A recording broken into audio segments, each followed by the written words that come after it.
लघु किसान की सफलता की कहानी। कृषि तकनीकियों को कृषकों के खेतों तक पहुंचाने में कृषि विज्ञान केंद्र की महत्वपूर्ण भूमिका है, जिसका खेत की पैदावार तथा किसान की आय पर सकारात्मक प्रभाव पड़ता है। पीलीभीत जनपद के श्री किशन लाल वर्मा जी ने भी कृषि विज्ञान केंद्र बरेली के संपर्क में आकर अपनी खेती में महत्वपूर्ण सुधार किए। फसलों की देखभाल एवं प्रबंधन के लिए श्री वर्मा जी खेती की पूरी कार्य योजना और तकनीकी जानकारी डायरी में लिखकर रखते हैं। इनके पास 5 एकड़ कृषि भूमि है। पूर्व में आप 2 एकड़ में धान गेहूं, 2.8 एकड़ में गन्ना तथा 0.2 एकड़ में हरे चारे की खेती करते थे और वार्षिक आय थी लगभग 3,14,136 रुपये। गेहूं की कटाई और गन्ने की बुवाई तथा अन्य कृषि कार्य इनके परिवार के सदस्य स्वयं करते हैं। आप हमेशा उन्नत प्रजातियों की ही बुवाई करते हैं।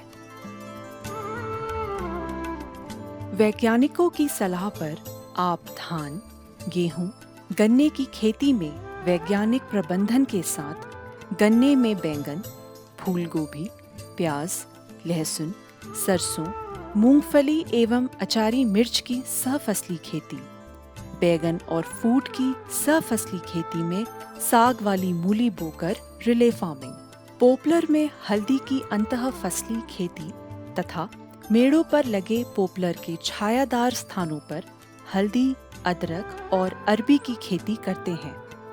आप फसल अवशेषों को ना जलाकर उनको खेतों में पलटते हैं, जिससे कम लागत में ही अधिक पैदावार मिल जाती है। इन्होंने IVRI से संकर नेपियर घास तकनीक प्राप्त कर इसे 6 से 7 गांवों के लगभग 100 कृषकों में भी फैलाया।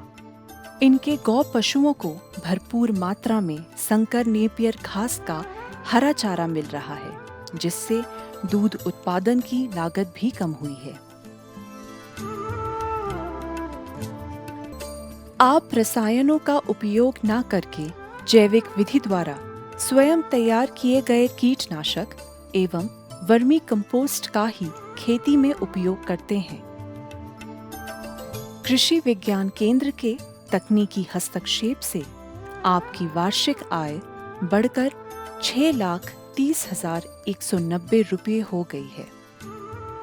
आपने खेतों के चारों ओर मेड़ों पर पॉपुलर के 275 पेड़ लगाए हुए हैं, जिनसे लगभग 8 लाख रुपए की आय प्राप्त होंगी।